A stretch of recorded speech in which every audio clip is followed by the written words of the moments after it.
on this topic. One of the, I remember way back when we were in school, somewhere in the late 70s, early 80s, I had a friend who joined our school GPS, and he was in the Baha'i community. He was the sole Baha'i we had in our college. The revolution had happened. I thought, as a Punjabi, I'm loud enough and you can hear me, but obviously this is a defect that I sometimes have. I'm told I'm softer than most people of my community. So, as I was saying, way back in, I think it was 79 or so, he joined us in school sometime 80, 81. And it was very intriguing because he was the first person of the Baha'i faith who had come to not only our school, but I had come in contact with. So, he was a friend who used to share a bench, so to speak.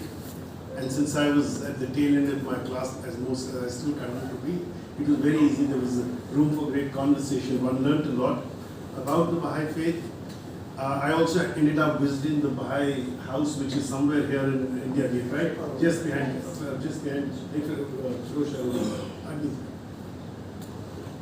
Interestingly, my late father was well versed in Persian and he could read and write Arabic. So he also had come to our school because the revolution had happened. So he was called at my school to give a talk on Sharia law, and he did.